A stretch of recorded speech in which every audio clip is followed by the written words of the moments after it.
Hey everyone, thanks again for joining us for another episode of Working Better Together. I'm really excited. We had a good discussion with Jane Garza, who is the Organizational Designer at NOBL. They're situated in LA and New York, and she helps leading organizations and teams sync up their culture and strategy. So NOBL is a well-known culture change experts. They've done incredible work for Calvin Klein, Taco Bell, Reddit, and loads more. So check out their website. But yeah, let's get going with the show. So thanks, Jane, for joining us on the Working Better Together podcast. Really excited to have you on the show today. So yeah, I mean, can you just touch base to find out more just about yourself and how you got into NOBL and your background? Sure. I'm very happy to be here. Excited to chat today. So my background is actually in HR. I did HR for almost 8 years, and I worked in HR culture and strategy.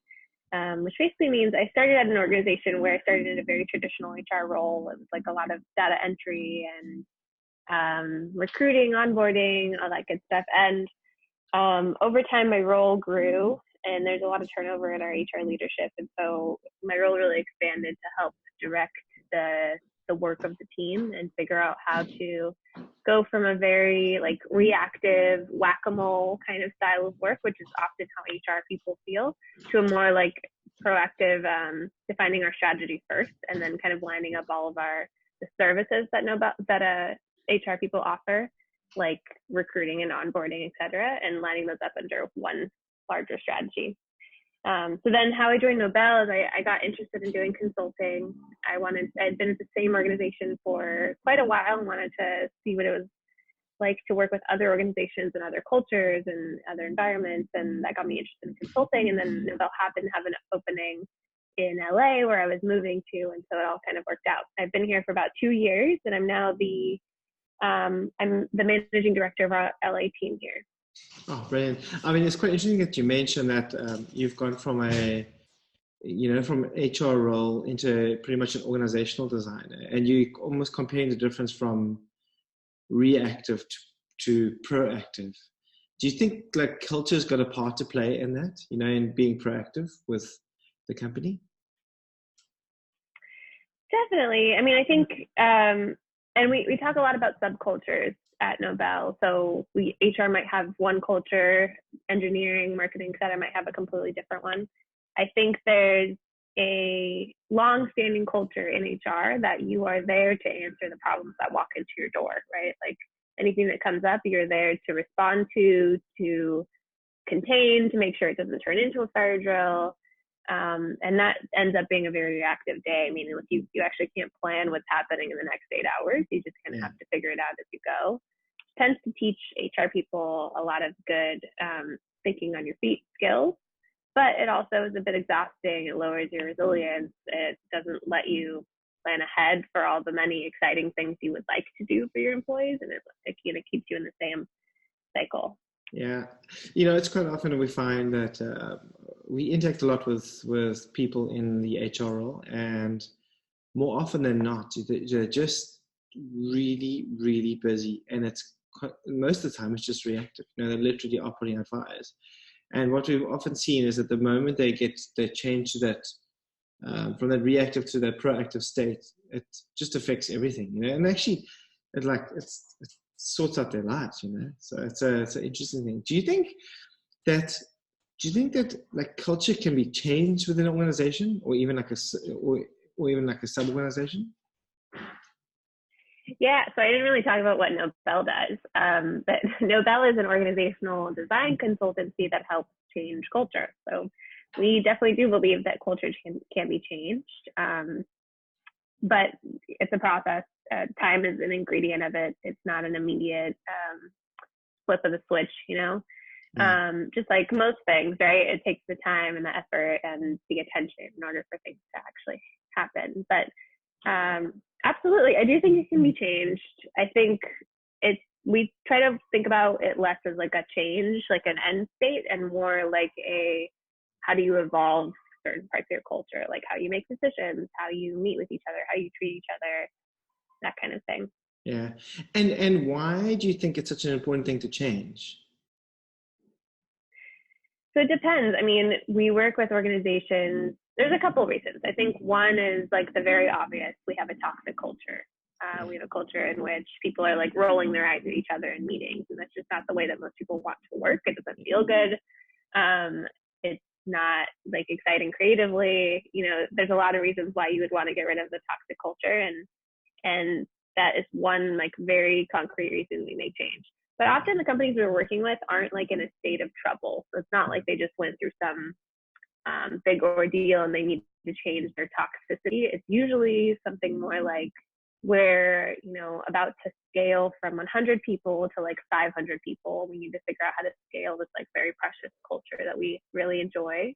It's one version. Another version is like we have a new leader, and that new leader has a new vision for how we might work together. We need to figure out how to adapt to that new vision and take us from, one of the clients that we often work with is like, I want to go from 1990 to like 2008. I don't even need like 2019. Just get me to like close to current, right? So it's like, how do you change how you work to kind of catch up with the existing things that are happening in the environment outside of your organization? Might be like a new product. It can be a whole slew of reasons. I think often when we say culture change, when I like tell people what I do, they're like, oh, so you work with people who are like really struggling. But that's not always the case. I think it's okay to want to evolve without necessarily coming at this like very toxic point. Yeah. And do you find that, when you go in and instill this change in the company, does it start with the leadership and work its way down, or do you go bottom up where you start with the employees? Yeah, good question. So we work with a diagonal slice of the organization, meaning we work with definitely leadership, but also middle managers and frontline employees for a few reasons. For one concrete reason that we work with the front lines is like they're closest to the customer often. The higher you get into leadership, the further you are away from the people who are actually touching your product a lot of the time. And they have some of the best insights for how to best touch that customer. And also they're like in the work, so they can understand what isn't working about the culture and how it affects the way that they work together. The middle managers are the ones who have like the biggest line of sight to an organization because they are both dealing with the people above them and helping direct the people below them. And so we help them engage in changing culture and really become champions of that work and thinking of new ways of working with us. And then leadership, like you mentioned, is like as much as we want to work with the diagonal slice of an organization, the leadership obviously plays a very weighted part of can change happen or not, because it's very easy for all sorts of employees to get excited about change, but leadership could come in the next morning and say, actually, we're not going to do that thing anymore. Forget it. And that would work very well. And then you waste the things that you say as a leader. What's that? And then you've wasted a lot of time, and everyone's, Yeah. Exactly. So it's important for us. We often say we're working with leaders who are compassionate and ambitious in equal measure. And it's important for us that when we start relationships with clients, the leaders themselves know like change happening around me probably means that I'm going to have to change at some level or another. Yeah. Tell me, and we've seen quite a bit of a trend towards companies, after they've gone through this process, almost setting up like culture teams within an organization, to kind of carry this through. Do you suggest or advise those teams? And if that is the case, like who do you think should be in the team? That's a great question. So I think that, so there's a few versions of this. I've seen like a few culture committees. And then I've seen like things around task forces around change. I think when we think of culture committees, if that's like a group that's meeting, every month and they're talking about culture initiatives, which might be like social events, or it might be things like mentorship that are like more professional development events. I love the intention behind them, but sometimes I worry that it puts the weight of designing a good culture on 10 people's shoulders rather than everyone having it be everyone's responsibility. So I think that's like the only danger zone, is worrying, like making sure that you're not bucketing culture into this one place that's part of a couple people's job descriptions and not everybody else's. Because ideally it should be this like shared responsibility across the company. That said, I do think that there's a lot of power in creating a task force or committee that is listening to what employees are saying and helping connect those conversations to what's happening in the leadership conversation, so that there's a lot of through line between the two. Because otherwise there's a lot of siloing between, the higher ranks the larger staff, right? Oh, And so I think there is a lot of power. Yeah. Yeah. So I think that. Oh, sorry, jump in. I see what you mean. It's almost like you need parts of the organization that have the correct line of sight, but that's dispersed enough that the rest of the organization can make sense of. Yeah, exactly. Yeah. So I think it's important for that line of sight. And to your point, like who should be in those? This is one of those things that is most successful when you're not legislating it. So when you're not saying, I'm requiring one manager from every department must be in this group. I think look for people who are excited about it and tap into those people, because they'll get you much further than the people that you're kind of forcing into this role. That's incredible. Tell me, I mean, there's all this. Obviously, the biggest trending topic right now is culture within organizations. Okay, and you guys obviously work quite closely with organizations, and this obviously takes maybe a few weeks or a few months. Have you seen? We often see like the execs and the CEOs question culture, and they go, "But how does this affect my company financially? How?" Does it affect my turnover, my profits, my efficiency, my productivity? Have you got any great case studies or feedback from clients of how this change and this change of culture has actually affected their company on a positive level? Yeah, absolutely.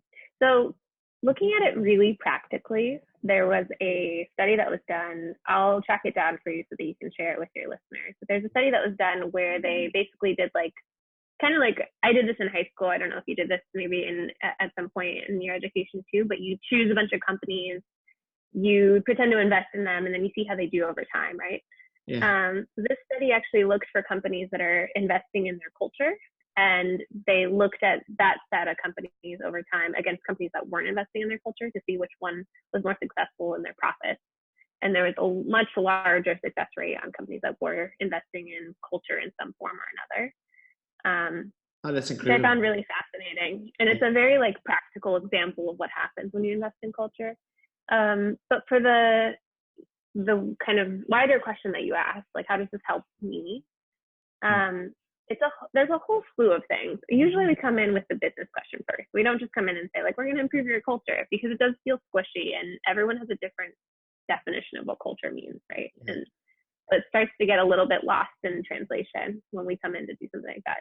Our goal is to more come in and say, what are you struggling with? Is it decision making? If so, ultimately, your culture is the way that you get work done. So literally everything falls into that bucket. Yeah. So whether it's decision making or silos or innovation, it doesn't really matter. We'll start there, and then we'll try to improve upon whatever the struggle that you're having at the moment. So that's I think to your question, the designing culture and thoughtfully designing it can help work around the problems that you're seeing and how work is done, basically. That's incredible. Well, thanks a lot, Jane, for coming on today's show. I just want to wrap up with a few questions. So tell me, are you an early bird or a night owl? How do you get work done? Oh, fun.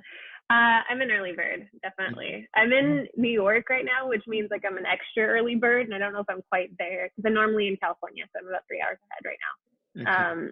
So I'm adjusting to this version of early bird, but normally, yeah, love a morning, love a good coffee, and getting some work done before everyone else is awake. Yeah, myself. And then any recent reading material or podcasts that you listen to lately? Ooh, good question. Let's see. I listen to so many podcasts, but my mind is going blank right now. One, I really enjoy Adam Grant and basically everything he writes about culture and organizations. So I love his podcast. I find those conversations really interesting. Did you listen to the one when he did the debate with Malcolm Gladwell? Yes, I thought that one was so fascinating. So great listen. Yeah, absolutely recommend. In terms of reading, I just read this book called, I believe it's called Navigating the Corporate Hairball. I highly recommend it because I think it's just a fun, business books are often kind of dry. It's like a textbook. This book was written by someone who worked at Hallmark for about 40 years as an artist. Wow. And it was about his experience trying to be part of the corporate world, but also not really, because to be an artist, you have to be creative, you have to like kind of spend some time on your own. There's a whole slew of reasons why it doesn't always fit into the like cubicle culture. And so the book is written by him from his experience, very firsthand, but also the fun piece of it is a lot of his doodles are throughout the book, which makes it just like a fun incredible. Okay. Oh, we'll definitely bookmark that. I want to add it to my Goodreads list, but I would definitely put it in the show notes as well. And then any productivity tool that you're using on a daily basis? Ooh, I love these questions. Let's see. Well, I use Feedly. I read a lot, and honestly, I don't know if it's the best solution, but it's the one that I've found, and I still use RSS feeds. I direct them all to Feedly, and I get through all my reading that way. So I don't know where I'd be without Feedly. My email box would be packed with subscriptions. Yeah, I'm a big Pocket fan, so I constantly, because I can't read and get stuff done during the day, but yeah. And I mean, that's it. Thanks a lot for joining us on the show. How can the listeners reach out to you and contact you directly? Yeah, so please feel free to contact me. I think whether you're working in HR or interested about culture or organizational design, I'm always happy to chat with people. I especially love talking to people who are early in their career and have questions. So hit me up. I'm at jane.garza at NOBL.io.